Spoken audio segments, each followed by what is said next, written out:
Irmãos, eu estava me lembrando, esses dias agora, cerca de 10 dias atrás, nós tivemos uma live com os jovens da igreja. Aliás, se você não segue ainda o perfil dos jovens, @jovensIPTambaú. E nós fizemos uma live, e nessa live eu acabei contando uma experiência de como eu comecei a me envolver com o louvor na igreja. Na verdade, eu comecei a me envolver com o louvor na igreja antes mesmo de poder frequentar a igreja. Todos os irmãos que já me ouviram contar esse testemunho agora devem estar lembrando de que na minha infância eu fui incentivado por minha avó e por minha mãe para cantar louvores a Deus. E aí, em uma determinada reunião, assim, que não era propriamente em uma igreja, era na casa de um irmão, e depois reuniões que foram feitas naqueles pequenos círculos de oração, não necessariamente num templo, mas numa salinha dentro de uma igreja, e lá me foi oferecida a oportunidade de cantar um louvor. Na verdade, não foi dirigida a mim, foi dirigida a todos, se alguém gostaria de uma oportunidade para orar ou para cantar ao Senhor. E aí eu pequenininho, não vou lembrar a idade aí, talvez lá para os meus 5 anos de idade, eu levantei a minha mão e disse, eu quero cantar. E a minha mãe vai cantar comigo. Só que a minha mãe, ela não é assim, ela tem muitos dons e talentos, mas ela não tem esse dom que, por exemplo, meu pai tem, de cantar afinado, não é? Mas ela foi comigo ali, morta de vergonha, a bichinha, e a gente foi lá para frente para cantar louvores ao nosso Deus. E desse dia, então, eu comecei a cada vez mais gostar de cantar e de louvar. Atravessei uma fase de muita timidez na minha adolescência. Foi logo quando meu pai veio a se converter e nós todos em família fomos, passamos a ir para a igreja.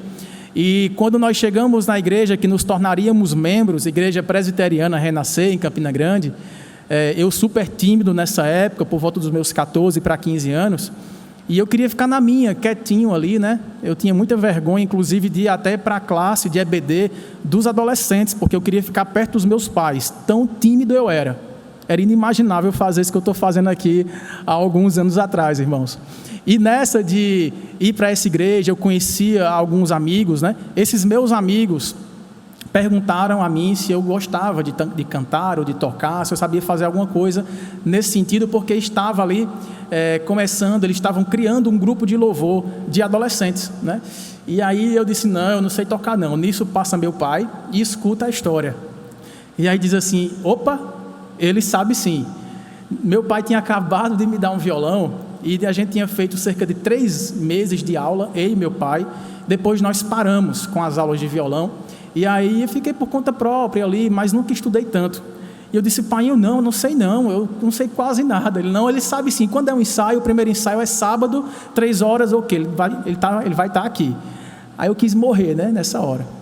Disse, meu Deus do céu, mas pai vai esquecer, não vou nem tocar no assunto, daqui para sábado, isso era um domingo, ele vai esquecer. E aí chegou o sábado, e eu sabendo, disse, eu vou para a rua, vou jogar bola, vou na casa de um vizinho, qualquer coisa para fugir do compromisso, E aí, quando deu cerca de 2h30 da tarde, meu pai, que sempre foi muito pontual, só escutar aquele grito, no meio da rua, venha se arrumar, o ensaio vai começar, rapaz, você está atrasado. Eu fiz, não vou não vai o quê? Agora, passe para dentro. E lá vai eu tomar banho, morrendo de raiva, vergonha, e fui. E chegando lá, irmãos, era um grupo gigante. Pra você ter ideia, a gente tinha mais ou menos 10 vocais, nós dividimos um microfone para cada 2 pessoas, tinha 2 violões, tinha guitarra, tinha baixo, tinha bateria, tinha teclado. Então quando eu vi que era muita gente, eu disse, pronto, eu vou dar um jeito de ficar escondido aqui, atrás de quem canta, de cabeça baixa, com o violão servindo de escudo e pronto. Depois eu dou um jeito de sair desse grupo. E aí já se vão alguns anos, os irmãos esperaram eu falar os anos para poder fazer as contas e saber a minha idade, Mas, irmãos, o fato é que o louvor sempre se fez presente na minha vida, e apesar de eu não ser assim um excelente cantor, um excelente tocador, tem muitos irmãos aqui mesmo da igreja que são bem melhores do que eu para fazer isso que a gente vem fazendo nesses dias de dificuldade, com um grupo resumido, mas é algo que eu aprendi em experiência com Deus e pela revelação da sua palavra, que o louvor realmente traz para nós mais intimidade com o Senhor, traz conforto, traz alívio, traz alegria, porque é na presença de Deus, louvando ao Senhor, que há plenitude de alegria e delícias perpetuamente. E tem um salmo da Bíblia, aliás, o livro especial da Bíblia, que traz louvores inspirados, é o livro dos Salmos, né? Mas os últimos salmos são chamados de Salmo de Aleluia, porque todos eles começam e terminam com esta mesma expressão, ou com o seu significado, louvai ao Senhor. Eles começam assim e terminam assim. Eu quero convidar você a abrir a sua Bíblia agora em um desses salmos, o Salmo de número 147, que é o texto que nós vamos ministrar a palavra do Senhor nesta noite. Salmo de número 147. Fique com a sua Bíblia, se você puder, durante toda a mensagem. Diz assim a palavra do Senhor: louvai ao Senhor, porque é bom e amável cantar louvores ao nosso Deus. Fica-lhe bem o cântico de louvor. O Senhor edifica Jerusalém e congrega os dispersos de Israel. Sara os de coração quebrantado e lhes pensa as feridas. Conta o número das estrelas, chamando-as todas pelo seu nome. Grande é o Senhor nosso e muito poderoso. O seu entendimento não se pode medir. O Senhor ampara os humildes e dá com os ímpios em terra. Cantai ao Senhor com ações de graças, entoai louvores ao som da harpa ao nosso Deus, que cobre de nuvens os céus, prepara a chuva para a terra, faz brotar nos montes a erva e dá alimento aos animais e aos filhos dos corvos enquanto clamam. Não faz caso da força do cavalo, nem se comprais nos músculos do guerreiro. Agrada-se o Senhor dos que o temem e dos que esperam na sua misericórdia. Louva Jerusalém ao Senhor, louva Sião ao teu Deus, pois ele reforçou as trancas das tuas portas e abençoou os teus filhos dentro de ti. Estabeleceu a paz nas tuas fronteiras e te farta com o melhor do trigo. Ele envia as suas ordens à terra e a sua palavra corre velozmente. Dá a neve como lã e espalha a geada como cinza. Ele arroja o seu gelo em migalhas. Quem resiste ao seu frio? Manda a sua palavra e o derrete. Faz soprar o vento e as águas correm. Mostra a sua palavra a Jacó, as suas leis e os seus preceitos a Israel. Não fez assim a nenhuma outra nação. Todas ignoram os seus preceitos. Aleluia. Vamos louvar nosso Deus em oração. Feche os seus olhos e adore ao Senhor. Peça que Ele fale também ao seu coração. Bendito Deus e maravilhoso Pai, toda honra, toda glória e todo louvor sejam dados somente ao Senhor. Obrigado, Senhor, pelo privilégio de te louvar e pelo privilégio de te conhecer pela tua palavra. Fala, Senhor, ao nosso coração, ministra-nos através do teu Santo Espírito, para que sejamos conformados à imagem do teu Filho, e assim possamos te louvar com alegria renovada, a alegria da salvação, todos os dias, na tua presença, onde há plenitude de alegria, e do teu lado, onde há delícias perpetuamente. Nos dá a tua presença cheia de alegria neste momento, e fala ao nosso coração, em nome e para a glória de Jesus. Amém, Senhor. Meus irmãos, como eu falei, então, esse salmo, ele tem esse aspecto peculiar aí, desses últimos 6 salmos. Eles começam e terminam com a expressão aleluia, que significa louvai ao Senhor. Esses salmos, eles revelam o Deus glorioso, que é poderoso para criar, para redimir, para restaurar e para administrar e governar soberanamente a sua criação, para a maior glória do seu nome e para o maior benefício do seu povo. Este Salmo 147, como vocês perceberam, é uma emocionante declaração de esperança para um povo que desfruta da alegria e da certeza de que Deus é Deus. E se assim o é, o contexto aqui é de quando este Deus, que porque é Deus, zela por cumprir a sua palavra, liberta os cativos judeus que estavam há 70 anos na Babilônia. É muito provável que o contexto aqui deste salmo, ele deve ter sido escrito neste momento, em que depois desse longo período, 7 décadas de escravidão, o povo havia deixado a sua terra devastada, muros foram destruídos, o templo foi queimado, arruinado, tudo, as vinhas foram destruídas, muitos morreram, muitos jovens foram levados escravos, muitas mulheres foram abusadas, muitos filhos assistiram à morte dos seus pais. Então toda essa devastação aconteceu porque o povo se distanciou do Senhor e aí foi sofrer as duras penas do cativeiro na Babilônia sob Nabucodonosor.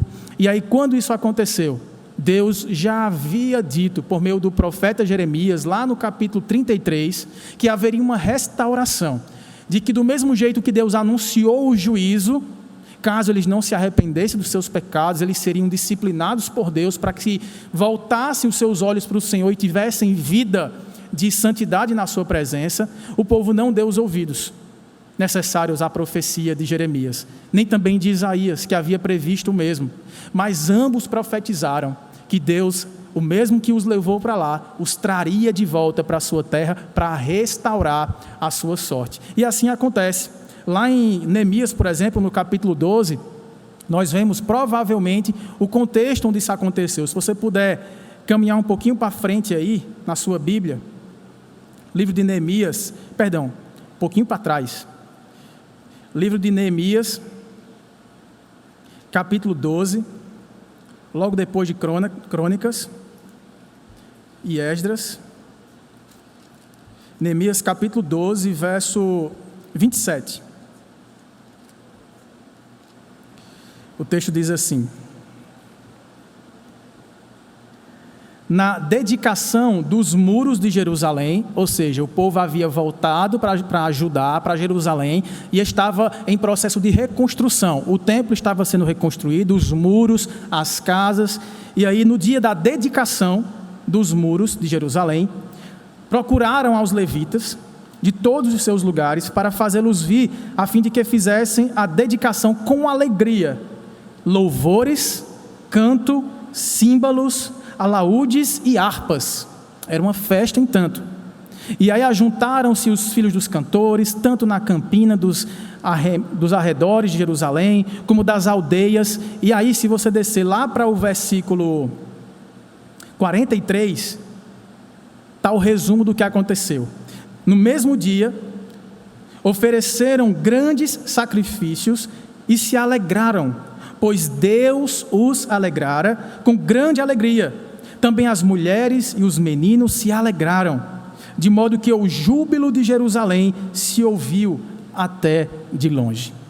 Então, este foi um canto de libertação, este foi um canto de celebração da restauração do Senhor, que promoveu sobre um povo que não merecia, mas que gozava da sua graça, da sua misericórdia. E aí, irmãos, nós podemos, voltando para o nosso Salmo 147, dividi-lo em 3 sessões. Aliás, ele faz isso para nós. Se você observar, esse texto é dividido em 3 imperativos que nos chamam para fazer isso, para cantar alegremente, para louvar, para adorar o nosso Deus. Ele faz isso no verso 1, aleluia, louva a minha alma ao Senhor. Louvai ao Senhor, porque é bom e amável, fica-lhe bem o cântico de louvor. Esse é o verso 1, primeira sessão. Aí ele dá as razões porque devemos louvar dessa forma. Depois vem o verso 7, com outro imperativo, nos convocando a cantai ao Senhor com ações de graças, entoai louvores ao som da harpa ao nosso Deus. E depois que ele dá essas razões do porquê louvarmos a Deus com essa excelência, com instrumentos e com alegria, no verso 12 ele inicia aí a última sessão dizendo: louva Jerusalém ao Senhor, louva Sião ao teu Deus. E ele vai dizer por que, se dirigindo especificamente a Jerusalém, o povo deveria louvar ao Senhor. De modo que esse salmo, irmãos, ele nos apresenta aqui diversas razões para louvarmos a Deus. Você pode estar se perguntando, por que esse pastor está trazendo uma palavra de alegria, de louvor, de cântico, de instrumentos, de festa, no ambiente de pandemia, que traz consigo todas essas dificuldades na área econômica, social, na área familiar, nós como indivíduo, como família, como crentes no Senhor. É justamente este momento que para aqueles irmãos foi de grande alegria, que Deus os ensinou, por meio de outros tantos salmos que foram inspirados durante aquele tempo, ensinou o povo a continuar guardando a confiança naquele que promete e cumpre, aquele que pune, mas restaura para a sua honra e para a sua glória. E é louvando a Deus que nós experimentaremos esta verdadeira alegria na sua presença. De modo que eu coloquei aqui, irmãos, para nomear cada uma dessas 3 sessões, 3 razões sobre o porquê deveríamos ou devemos louvar ao nosso Deus. A primeira razão está aí nessa primeira sessão dos versos 1 a 6, é que devemos louvar a Deus porque Ele é o Salvador dos humildes. Vamos ler novamente, os versos 1 a 6. Louvai ao Senhor porque é bom e amável, cantar louvores ao nosso Deus. Fica-lhe bem o cântico de louvor. E aí depois ele vai dar as razões agora. O Senhor edifica Jerusalém e congrega os dispersos de Israel. Ele sara os de coração quebrantado e lhes pensa as feridas. O Senhor conta o número das estrelas, chamando-as todas pelo seu nome. Grande é o Senhor nosso e muito poderoso, e o seu entendimento não se pode medir. O Senhor ampara os humildes e dá com os ímpios em terra. Perceberam, irmãos, o contexto aqui de Neemias, da reconstrução, da restauração do cativeiro? A palavra do Senhor vai dizendo: louvar faz bem, cante ao Senhor. Deus não precisa, esse fica-lhe bem, o cântico de louvor, não é que Deus vai ficar bem se nós o louvarmos, fica bem a nós louvar ao nosso Deus. Veja, Deus é autossuficiente, Ele não precisa do nosso louvor, do nosso elogio, da nossa adoração. Ele é eterno, Ele não precisava ter criado nada, nem redimir ninguém para ser louvado. Ele é autoexistente, autossuficiente. Mas fica bem a nós nos dirigirmos a Deus em louvor, faz bem ao nosso coração, faz bem à nossa alma. E Ele vai dar razões, além destas, do porquê que nós devemos louvar ao nosso Deus. É que Ele salva os humildes. Olha como Ele começa a tratar desse contexto aí no verso 2. Diz que o Senhor edifica Jerusalém e congrega os dispersos de Israel. Então veja, nesta época aqui, Jerusalém estava sendo edificada, reedificada, porque havia sido destruída. Passou 70 anos ali no pó, as vinhas queimadas, as casas derribadas, o muro destruído e o templo do Senhor, que representava a sua presença abençoadora e protetora àquela nação, havia sido totalmente aniquilado, destruído pelos babilônicos. E agora Deus estava reedificando, e não apenas isso, Ele estava o quê? Congregando os dispersos de Israel.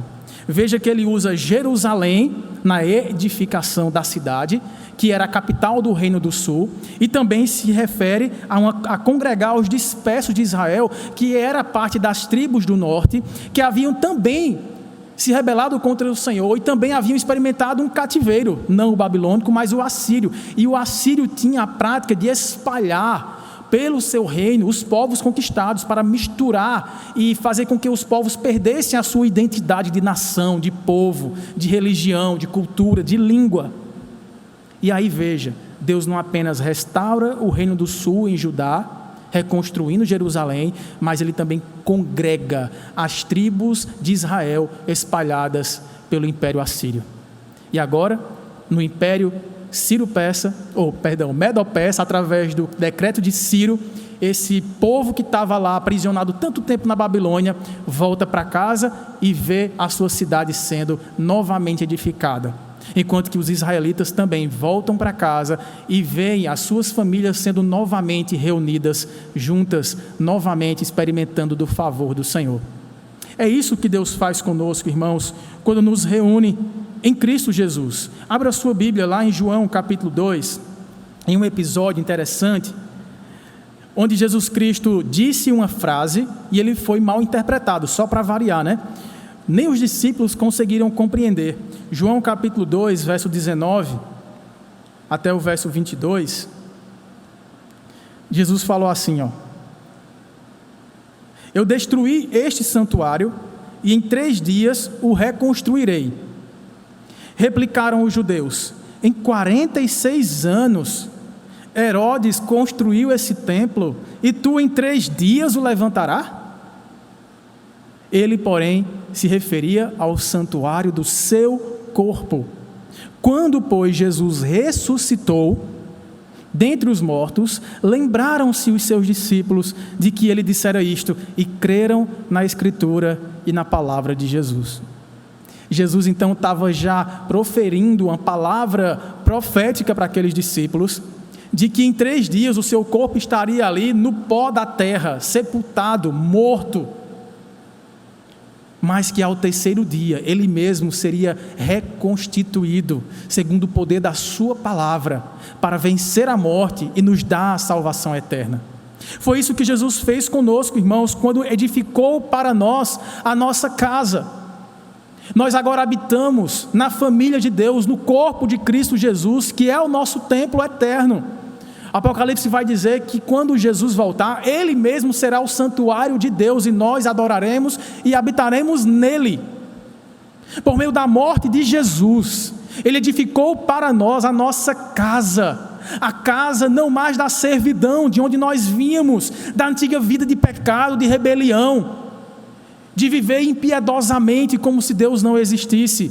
Não, a vida agora que Deus conquistou para nós é aquela que faz com que as coisas velhas fiquem para trás, fiquem na Babilônia, na Assíria, para trás, e eis que tudo vai se reedificando, e Deus congregando em Cristo, povo de toda língua, raça, cultura, nação, porque foi assim que Jesus Cristo trouxe palavra de vida eterna, por meio da sua morte, e também por meio da sua ressurreição. Mas voltando para o nosso texto, veja que no verso 3, o salmista também diz que Deus não apenas edifica e congrega o seu povo, mas Ele sara, Ele cura os de coração quebrantado, Ele pensa as feridas. É muito interessante o uso dessa palavra aqui, pensar a ferida, não é?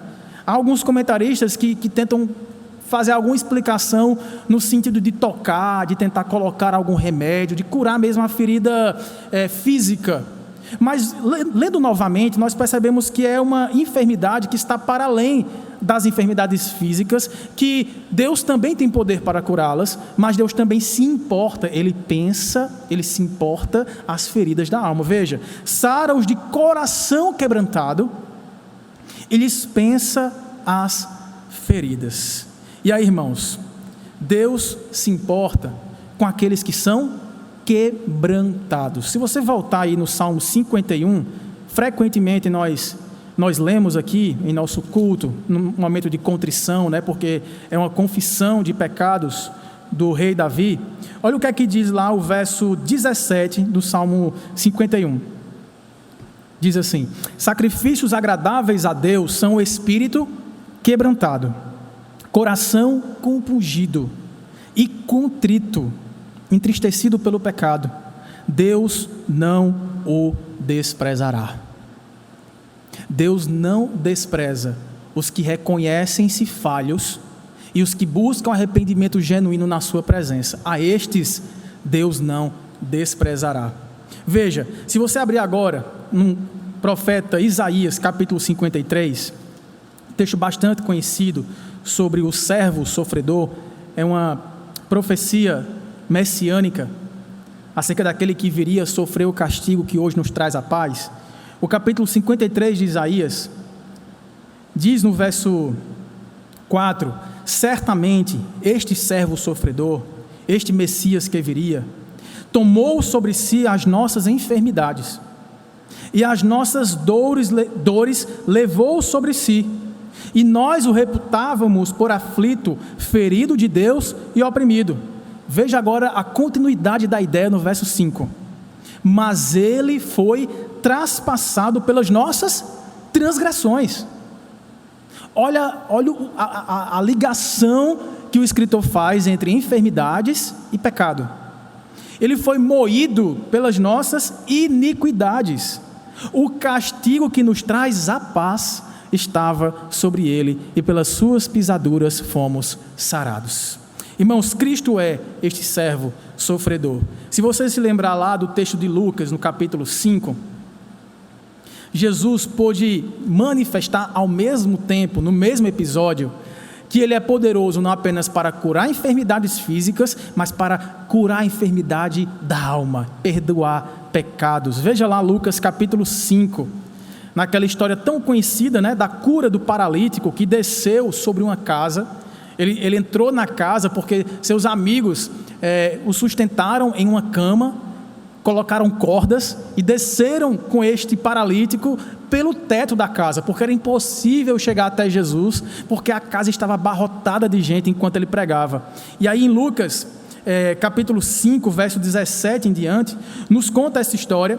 E aí quando todos esperavam que aquele homem, ao interromper o sermão de Jesus, pudesse ser ou repreendido pelo mestre, ou então ouvisse uma coisa rápida e clara: a tua fé te salvou, levante e anda, estás curado.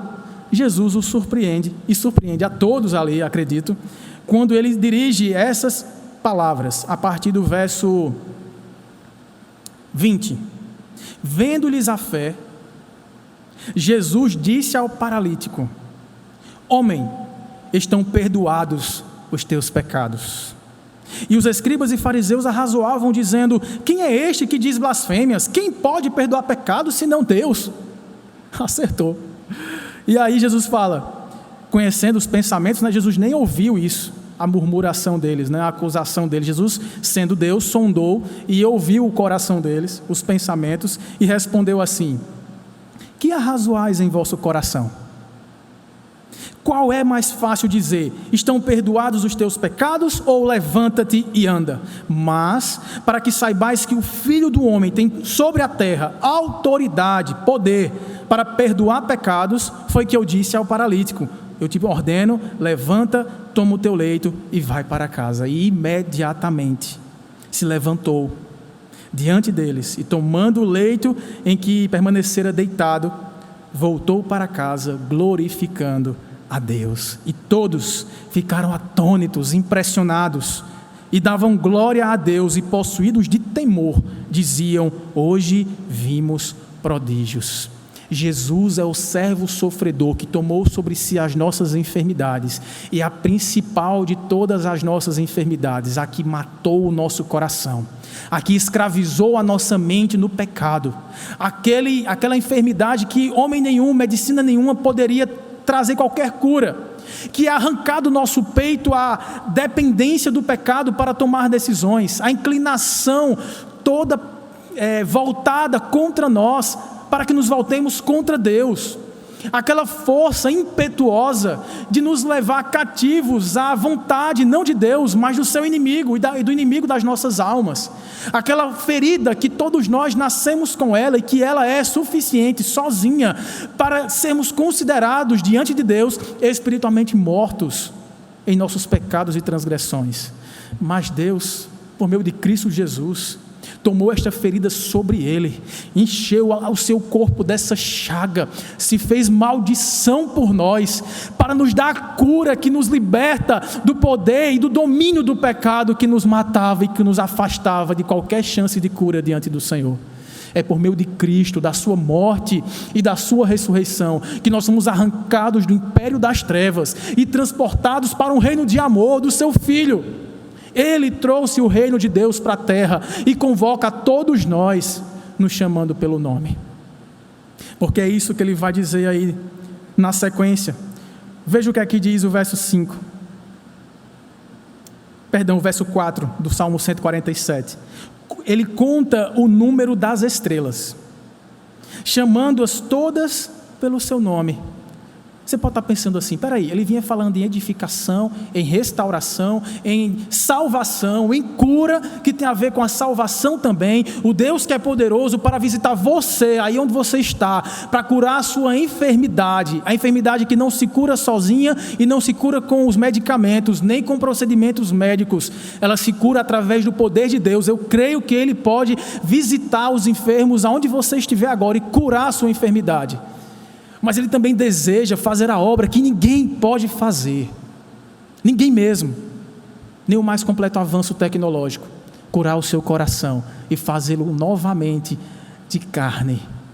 novamente sensível à voz do Espírito Santo e tornar você filho de Deus.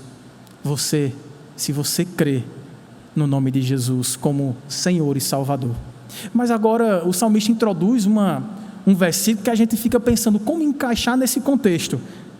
Depois de falar tudo isso, ele diz que Deus conta o número das estrelas, chamando-as todas pelo seu nome. Claro que aqui está demonstrado o poder de Deus. O poder de Deus sobre a criação, sobre a enfermidade, sobre seres pequenos, vírus, bactérias, fungos, mas também o poder sobre as grandiosas obras das suas mãos, as estrelas dos céus. Nós temos trilhões de estrelas em nossa galáxia e temos várias galáxias outras que nem conhecemos. Você já pensou que Deus conhece e chama cada uma dessas estrelas pelo nome? Nós temos uma estrela que é muito importante, é fundamental para a manutenção da vida em nosso sistema solar, que é o Sol, que leva seu nome. Mas o Sol é uma das menores estrelas pertencentes à nossa galáxia, a Via Láctea. As outras medem talvez até 100 milhões de vezes mais em diâmetro, em tamanho, em dimensões assim impensáveis para a gente. Que dirá a distância entre um e outro, a gente não consegue nem visualizar isso na nossa mente. É medido em quilômetros por segundo, não dá nem para a gente imaginar o que seria isso. Mas Deus é tão grande, é tão poderoso, que Ele conhece, porque fez cada estrela, a posiciona, a muda de lugar, vem para cá, forma essa constelação, depois separa, vem para cá, vai para lá, e Deus chama cada uma pelo seu nome.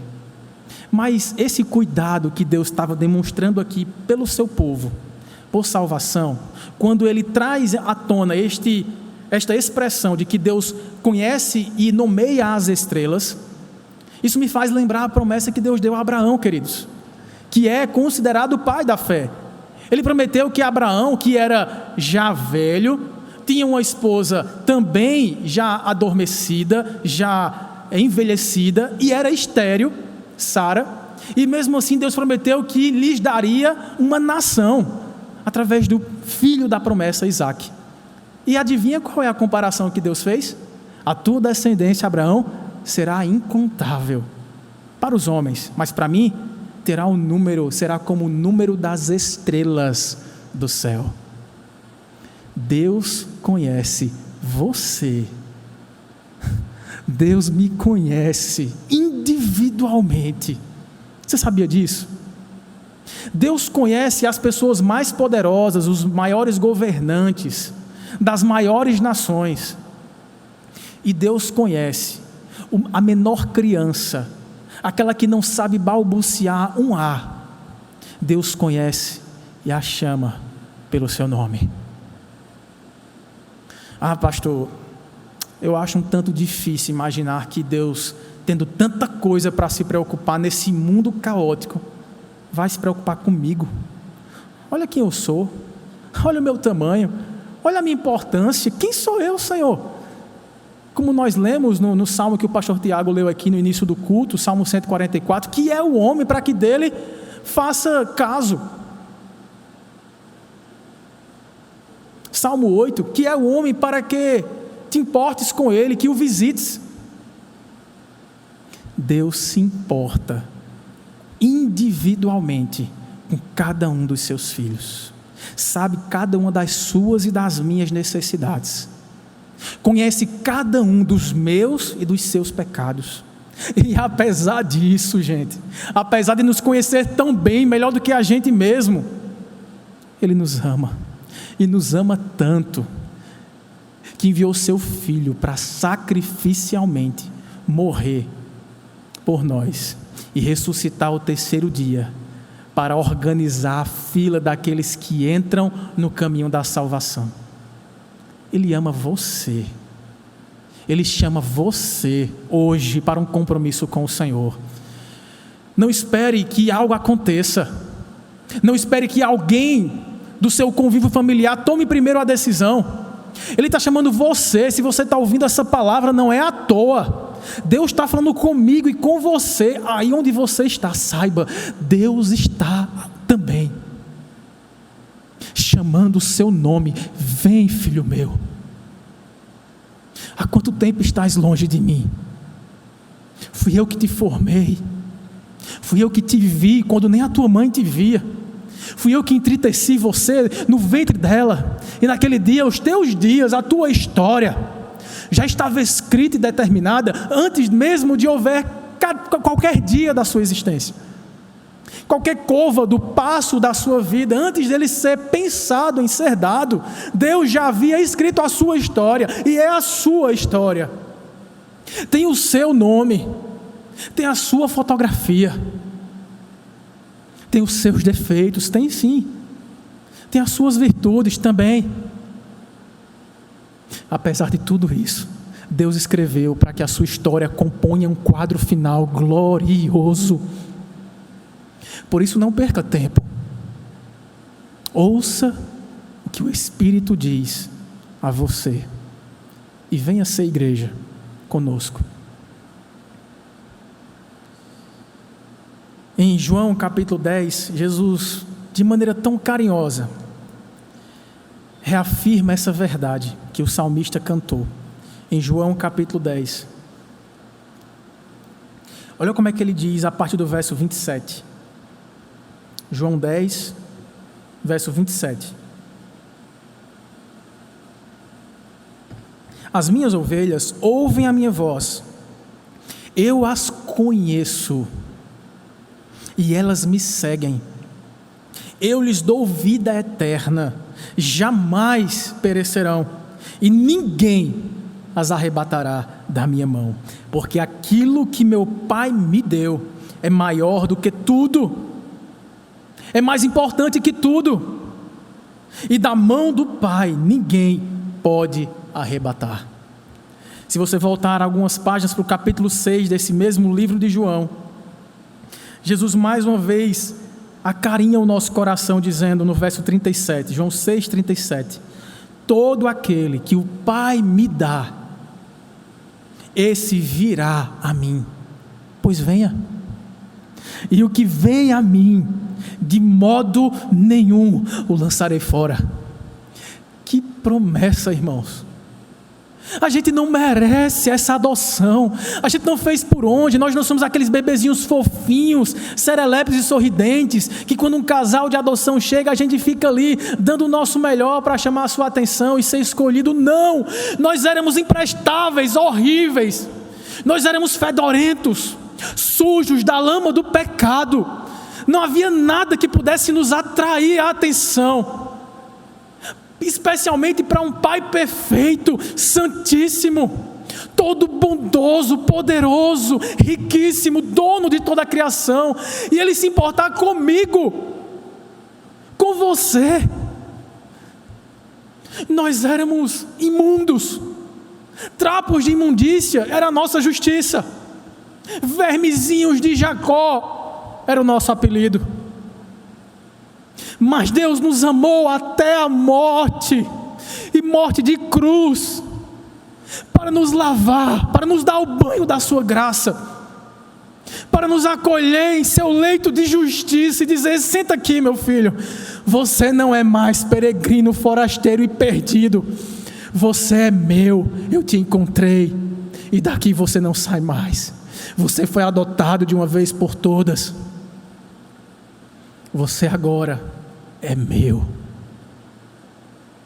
Meu amor por você é inesgotável. A minha misericórdia por você é diária.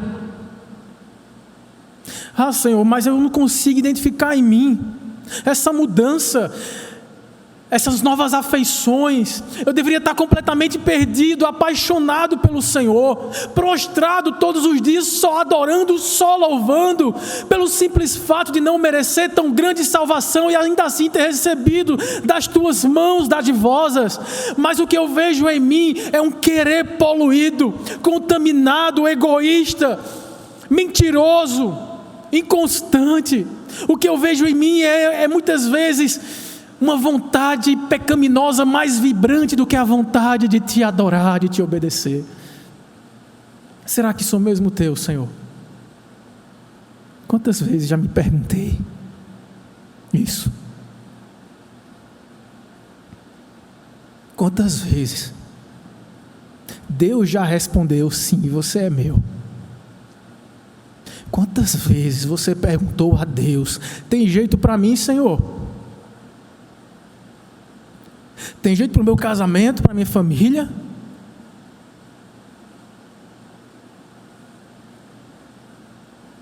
Deus está dizendo agora: tem sim, porque o que eu fiz por você foi completo, e a obra que um dia foi começada se completará quando Cristo voltar. Veja, a salvação é completa no sentido de já termos a salvação. Ninguém poderá nos arrebatar, nos arrancar da mão do Senhor. Ponto final. Porém, é de fé em fé, é de glória em glória. O Evangelho não é uma mensagem que você ouviu no domingo à noite, em que você apenas creu e pronto, está tudo resolvido. O Evangelho é para ser respondido todos os dias. A gente precisa, irmãos, crer no Senhor Jesus, que Ele é poderoso para perdoar nossos pecados e nos libertar deste poder que ainda nos influencia. Nós temos um inimigo vencido, escravizado, crucificado, mas ele ainda vive, ele ainda sopra em nosso ouvido, em nosso coração, e é por isso que o Evangelho deve ser vivido todos os dias.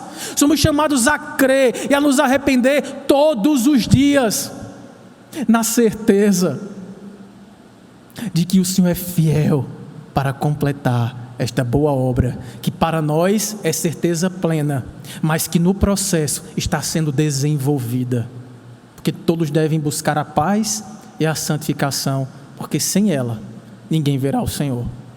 Mas é o Espírito Santo que um dia foi dado a nós quando nós dissemos sim ao Evangelho, porque já havíamos recebido o Espírito que nos deu vida, que nos deu fé, um dom que não vem de nós. É esse Espírito que nos faz lembrar de Deus, lembrar da sua palavra e nos capacita a obedecê-la e a com paciência aguardar a consumação dos séculos.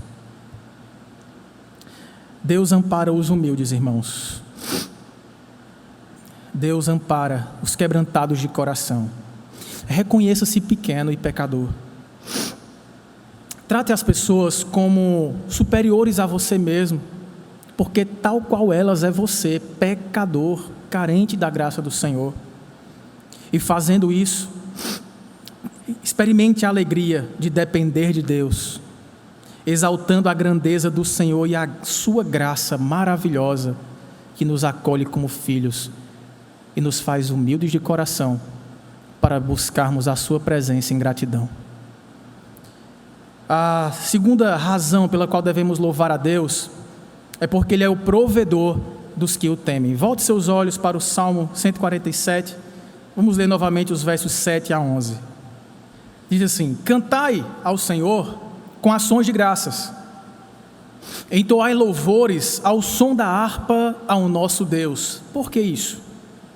Porque Ele cobre de nuvens os céus, prepara a chuva para a terra, faz brotar nos montes a erva e dá alimento aos animais e aos filhos dos corvos enquanto clamam. Até aqui por enquanto. Veja, o salmista convoca as pessoas a cantarem a Deus com ações de graças, com gratidão, porque fui salvo, agora eu tenho um Deus que além de salvador é meu provedor.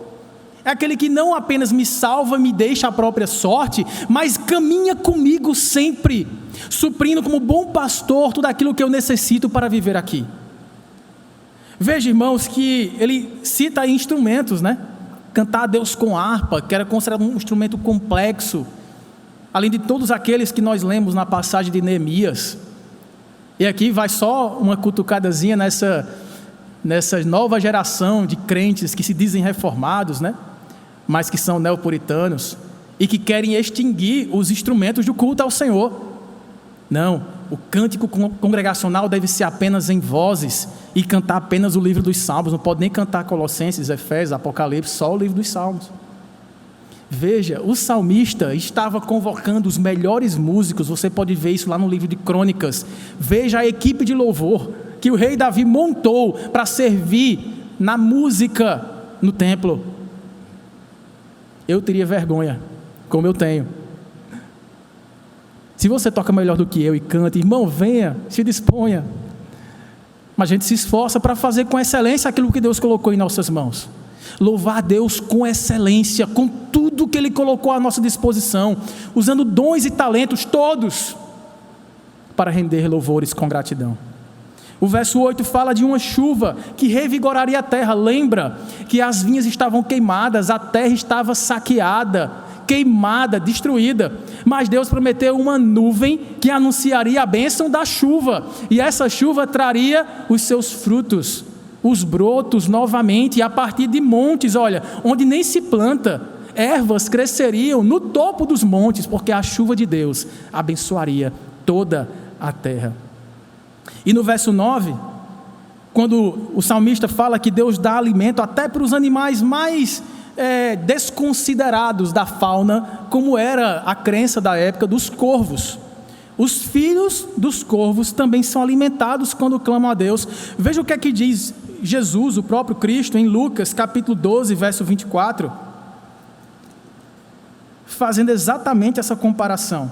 Ele disse assim: observai os corvos, vocês que andam ansiosos com o que comer, o que beber, o que vestir, observem os corvos, os quais não semeiam, nem ceifam, não têm despensa na sua cozinha, nem celeiros na sua terra, todavia Deus os sustenta. Quanto mais a vocês, que valeis muito mais do que as aves. Irmãos, Deus cuida de nós, porque somos seus filhos. Se nós tivemos essa obra da salvação sobre nós, que nós comentamos no ponto anterior, somos filhos de Deus. Como que Deus vai alimentar o filho dos corvos? Não vai alimentar os seus filhos. Creia, Deus é provedor. Ele é o bom pastor que dá a sua vida pelas ovelhas. Não daria assim o alimento, não daria assim a roupa, não daria assim a energia para a sua casa funcionar, para você ter sua geladeira abastecida, não daria a roupa para você andar de forma honrosa. Ele vos dará todas as coisas que nós e vocês e todo o povo de Deus necessitar para viver nesta terra. Então somente busquemos a Ele em primeiro lugar e vejamos o que Ele é capaz de fazer. Veja que o verso 10 em diante é bem interessante, porque o salmista diz assim, não faz caso da força do cavalo, nem se comprais nos músculos do guerreiro. Você está pensando que Deus se importa com a força brutal dos animais? Você está pensando que o que chama a atenção de Deus é a força dos guerreiros, do seu braço, dos governantes, dos impérios, dos homens mais ricos, conforme o pastor Tiago citou hoje pela manhã, e que todos eles chegaram ao fim da vida dizendo: não vale a pena viver pelo dinheiro, servir ao dinheiro como se Deus fosse. Deus não se importa com riquezas, Deus não se importa com a força do homem, nem com a força do cavalo e nem do guerreiro. Sabe o que é que Deus se importa? O salmista nos revela, verso 11: agrada-se o Senhor. Se você puder ler onde você está, lê esse versículo, guarde no seu coração. Agrada-se o Senhor dos que o temem e dos que esperam na sua misericórdia. Deus se importa com aqueles que o temem. Deus se importa com o homem, a mulher, a criança, o jovem, o idoso, que teme ao Senhor, que o adora com gratidão, que respeita tanto a sua majestade, que se dobra diante de toda a sua palavra, que diante de toda a provisão, de tudo que ele tem, ele reconhece que foi o Senhor quem lhe deu, e ele teme ao Senhor, ele o reverencia, ele o aprecia, ele o respeita e o reverencia com toda a sua força. É diferente do que fazem os ímpios. Se você abrir em Deuteronômio capítulo 8, olha o contraste que é feito aqui na admoestação que Moisés fez para os judeus que estavam prestes a herdar a terra, depois de anos no deserto. Deuteronômio capítulo 8.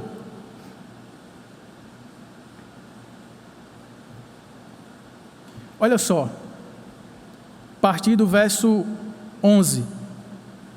Guarda-te, não te esqueças do Senhor, teu Deus, não cumprindo os seus mandamentos, os seus juízos e os seus estatutos, que hoje te ordeno, para não suceder que depois de teres, olha só, comido e estiverdes farto, depois de haveres edificado boas casas e morado nelas, depois de se multiplicarem os teus gados, os teus rebanhos, e aumentar a tua prata e o ouro, e ser abundante tudo quanto tens, se eleve o teu coração, e te esqueças do Senhor teu Deus, que te tirou da terra do Egito, da casa da servidão.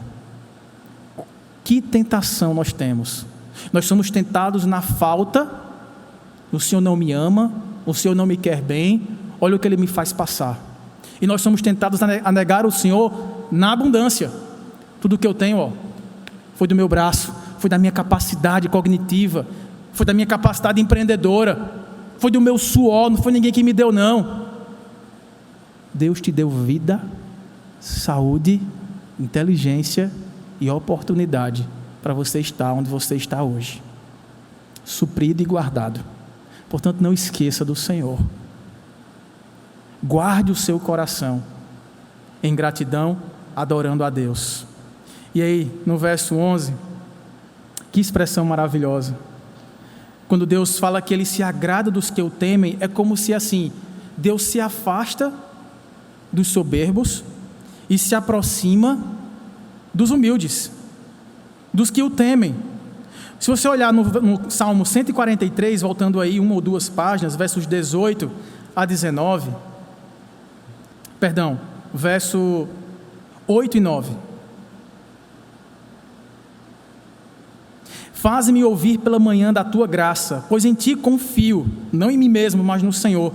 Mostra-me o caminho por onde devo andar, porque a ti elevo a minha alma. Veja, é em ti, é no Senhor que nós devemos colocar a nossa confiança. Se voltar um pouquinho mais para o Salmo de número 34, no verso 18, é mais uma expressão de como Deus se aproxima daqueles que o temem. Salmo capítulo 34, verso 18, diz assim: perto está o Senhor dos que têm o coração quebrantado, e salva os de espírito oprimido. Em outros textos, no próprio Salmo 51, como nós vimos, Deus rejeita os soberbos, mas se aproxima dos que são quebrantados de espírito, dependentes dEle e esperançosos na sua provisão. É bom, irmãos, depender de Deus. O ruim é esperar nos homens. A pior coisa é colocarmos a nossa confiança no homem. Maldito é o homem que confia no homem, na força do seu braço. Confiar em si mesmo e confiar no outro. Onde está a sua confiança em tempos de pandemia? Está no governo municipal? Está no governo estadual? Está no governo federal? Na Câmara? No Senado? Onde está a sua confiança? É em Jesus? E por que você só fala de governo humano? E por que você só posta polêmicas sobre política?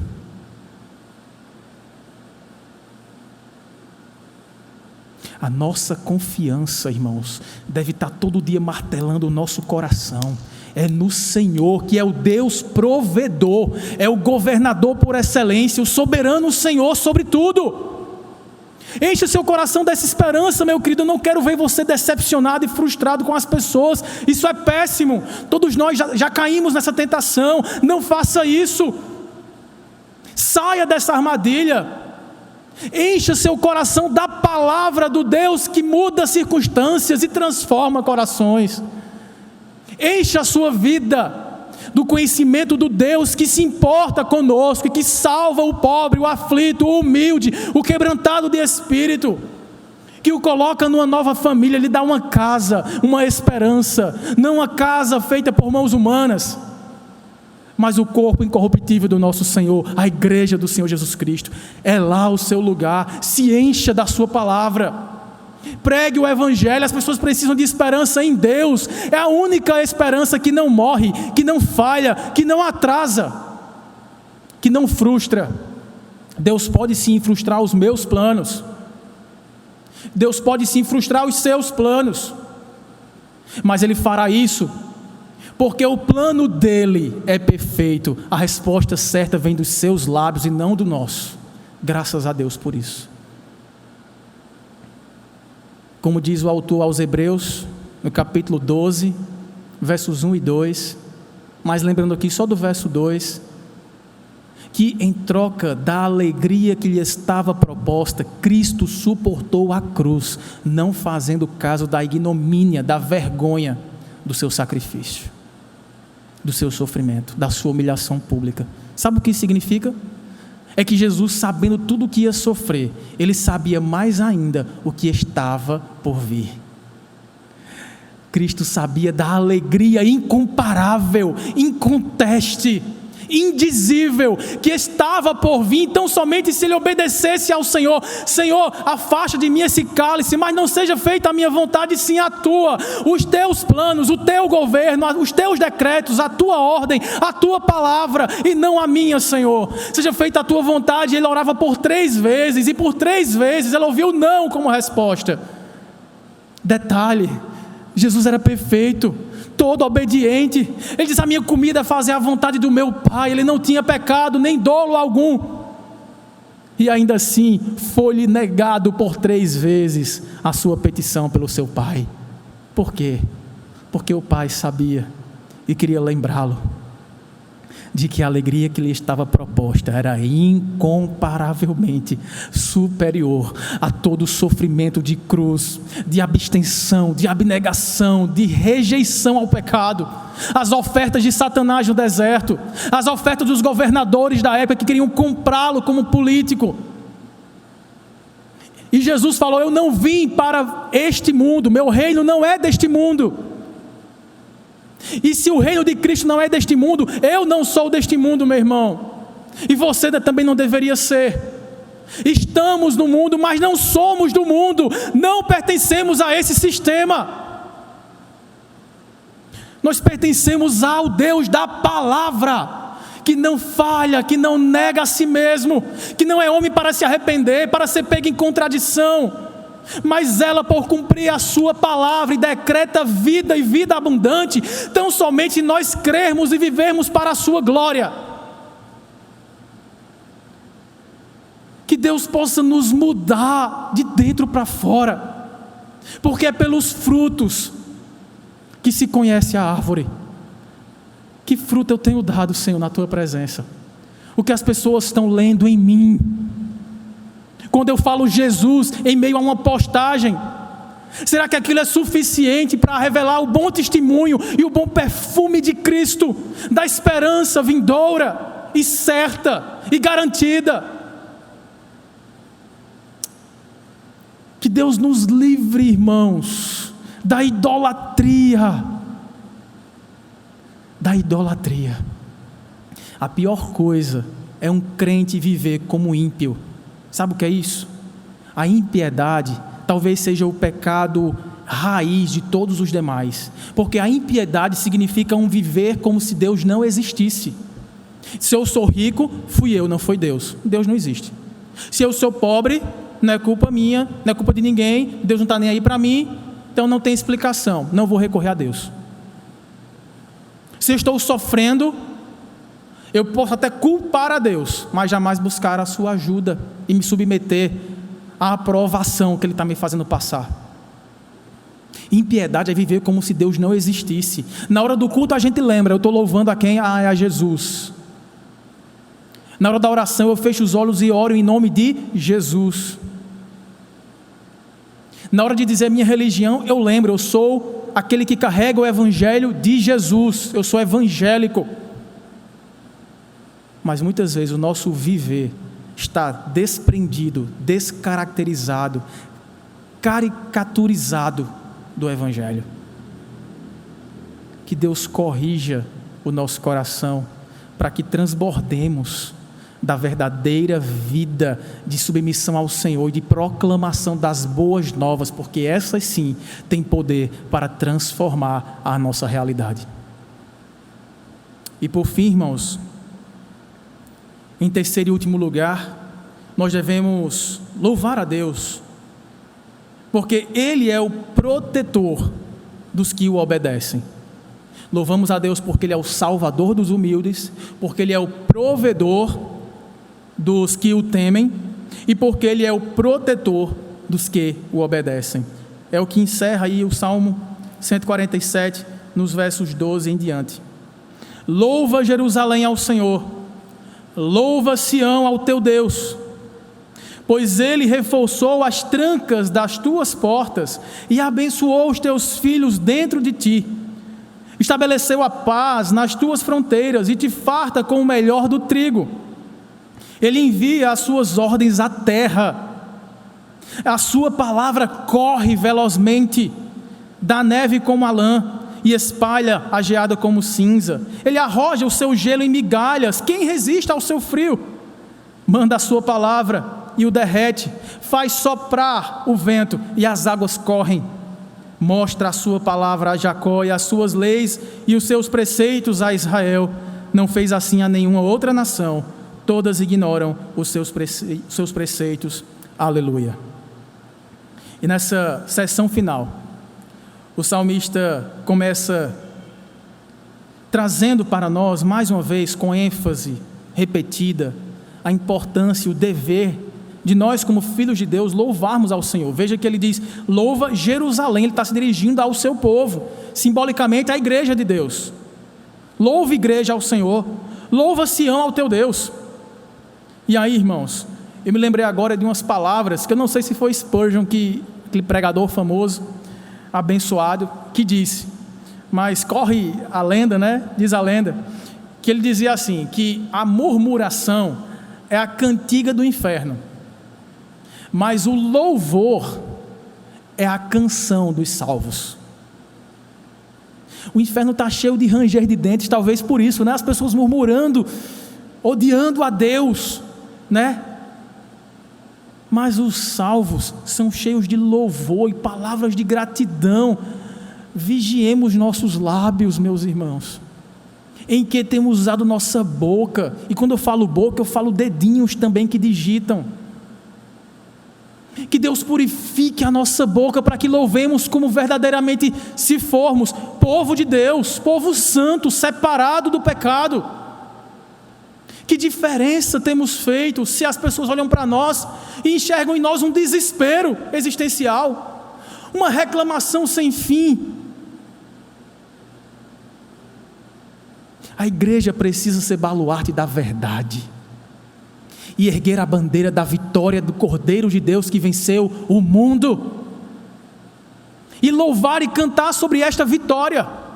Sim, nós choraremos com os que choram, nós lamentaremos e nos indignaremos com as maldades dos homens, com a corrupção das nossas instituições, nós denunciaremos o erro, mas que acima de tudo isso, não deixemos de exaltar, de louvar, de adorar, de anunciar e proclamar, como arautos do Rei, a esperança da glória eterna em Cristo Jesus. Que isso sobressaia na nossa vida, que isso seja uma marca da nossa história. No verso 13, veja, pois Ele reforçou as trancas das tuas portas e abençoou os teus filhos dentro de ti. Aquela população ali que estava repovoando Judá poderia construir os muros que quisessem construir, mas sabe quem lhes protegia? Era o Senhor.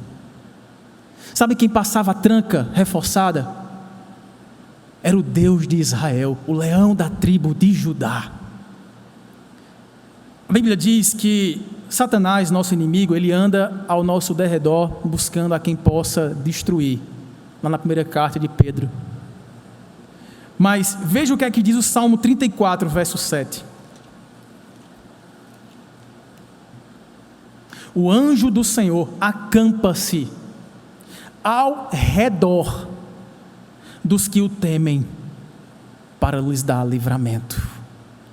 Se o inimigo das nossas almas está ao nosso derredor, ao nosso redor, nos protegendo do derredor, está o anjo do Senhor, o guarda de Israel. O Salmo 127, versos 1 e 2, nos diz exatamente isso: se o Senhor não edificar a casa, em vão trabalham os que a edificam. Se o Senhor não guardar a cidade, em vão vigia a sentinela. É o Senhor, irmãos, quem nos guarda.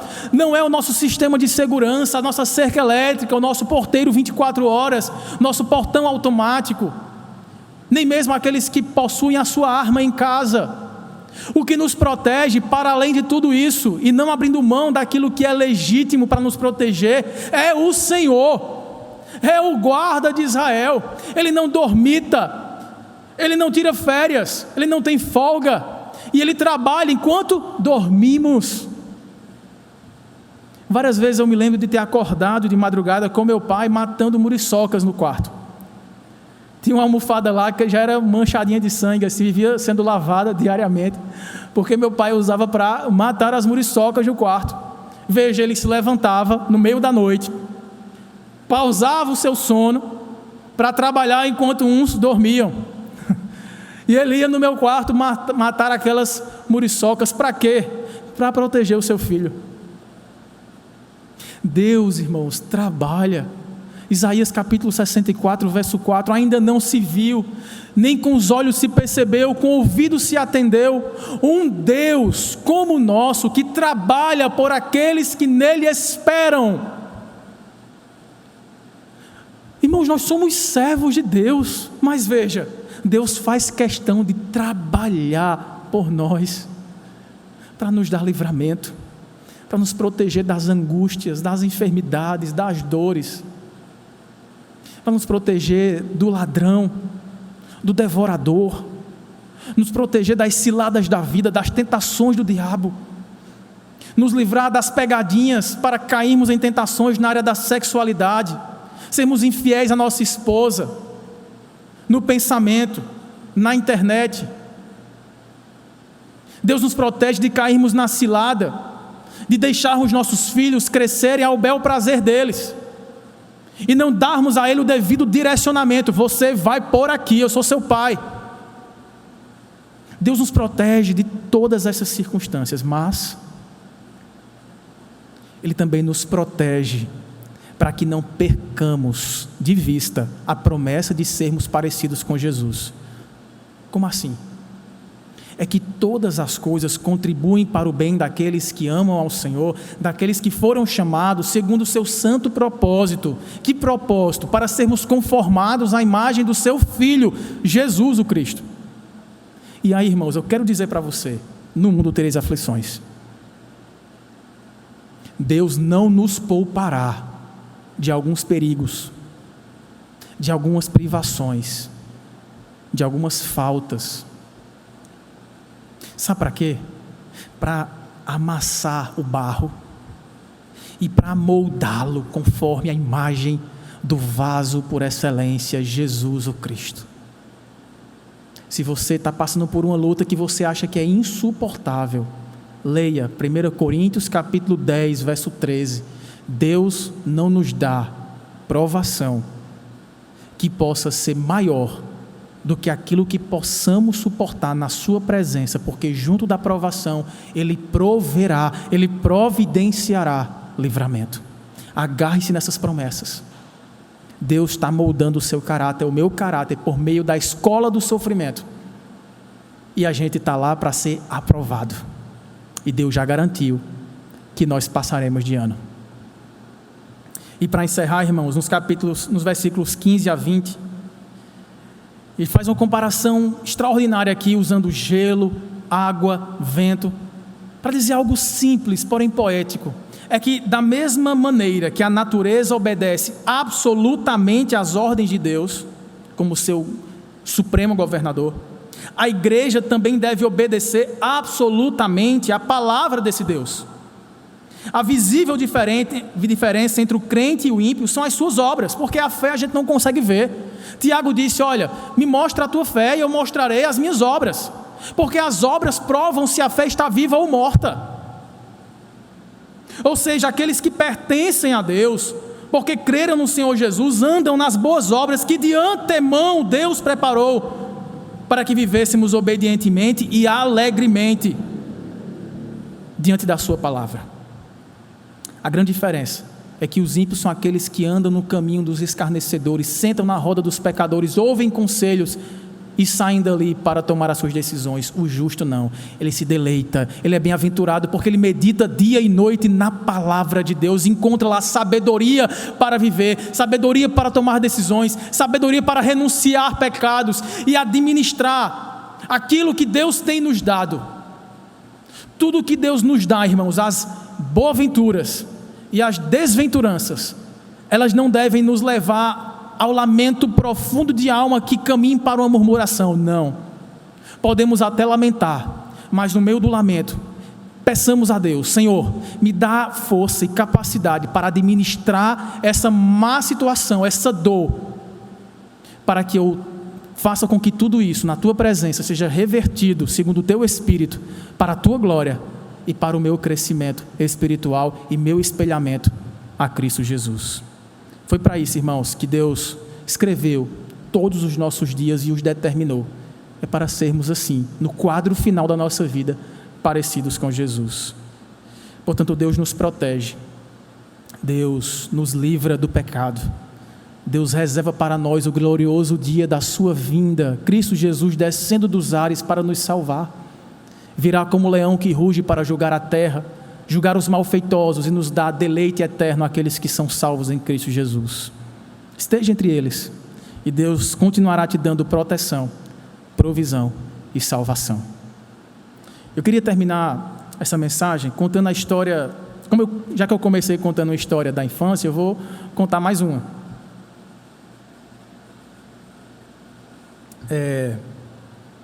Eu contei essa história numa live também, bem recente, com os jovens. Altas revelações nas lives, viu, irmãos, lá dos jovens. Quem quiser acompanhar, @jovensiptambaú. E eu contava que teve um evento na minha família que me marcou assim para sempre. Minha mãe chegou em casa certa feita me contando, e eu era criança, que ela estava na igreja com a minha avó, nas raras oportunidades que ela tinha de estar com ela lá, e a minha avó estava muito atribulada, sofrendo horrivelmente em seu casamento, em sua vida familiar. Ela estava ali quase que desesperada, e ao final daquele culto de oração na igreja congregacional central de Campina Grande, o pastor Acácio chegou perto dela e minha avó só disse assim: pastor, por favor, ore por mim. Minha mãe estava do lado, fechou os olhos para orar junto, e o pastor gastou ali 3 a 5 minutos orando. Só que minha mãe, ela foi se inflamando, porque ela não conseguia entender o porquê que aquele pastor não pedia o favor de Deus para a minha avó. Ela pensava, antes ele tivesse perguntado: minha filha, você quer oração pelo quê? Por qual motivo? Por família, por saúde, por vida espiritual? Mas não, aquele pastor não pediu nada, nenhuma informação, ele simplesmente começou a orar. E minha mãe foi ficando sem entender, e abrindo os olhos e percebendo aquela cena, porque aquele pastor somente louvou a Deus na sua oração. Senhor, Tu és santo, Tu és tremendo, Tu és exaltado, nós Te adoramos na beleza da Tua santidade. Tu és o Deus Todo-Poderoso, o Criador dos céus, da terra e do mar. Tu és o Salvador, o Protetor, o Provedor nosso. Não há ninguém que se compare a Ti. Tu és o nosso Deus, nós Te adoramos, nós Te louvamos. Como é bom usufruir da Tua presença. Ó Deus, não há ninguém que se compare ao Senhor. O Senhor é majestoso, glorioso. Tu contas as estrelas dos céus, Tu as chamas pelo Teu nome. Tu governas o sol, a lua, os céus, a terra, os mares, a água, o vento. Tu és Deus, Tu és Senhor. E ele começou a louvar a Deus, e a sua oração terminou em nome de Jesus, amém. Só de louvor, só de exaltação. E a minha mãe coçou a cabeça e disse: o que é isso? Eu acho que o pastor não entendeu que a minha mãe está sofrendo. E aí, quando elas saíram, minha mãe perguntou: mãe, eu não entendi nada que esse pastor fez. Parece que ele não entendeu que a senhora precisava de uma oração. E minha avó se virou para minha mãe e disse: era tudo o que eu estava precisando. Era voltar o meu coração, os meus olhos para Deus. E Deus foi ficando tão grande naquela oração, minha filha. E Deus foi ficando tão lindo, tão exaltado, tão poderoso, tão majestoso, tão santíssimo, tão gracioso, tão misericordioso, que eu fui ficando pequenininha e meus problemas à minha volta foram desaparecendo. E eu fui vendo que Deus é infinitamente maior do que todos os meus problemas, e que nesse Deus eu posso confiar. E isso marcou a minha vida, marcou a minha família.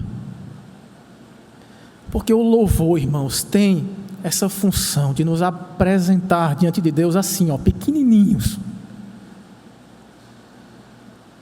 E fazer com que a gente se deleite na presença do Deus que é grande. E aprenda a descansar o coração e depender dEle.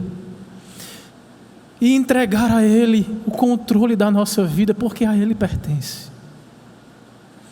É o louvor quem faz com que nosso coração se eleve a Deus em temor, em rendição, em adoração e em gratidão. Que Deus possa nos dar esse exercício diário. Todos os dias, reservemos tempo só para agradecer a Deus. A gente vai pedir também, mas reserve um tempo para refrescar a sua memória aquilo que traz esperança, aquilo que Deus já fez por você. E adore, louve, exalte, ore, se encha do Espírito Santo. E você verá o que Deus fará na sua história.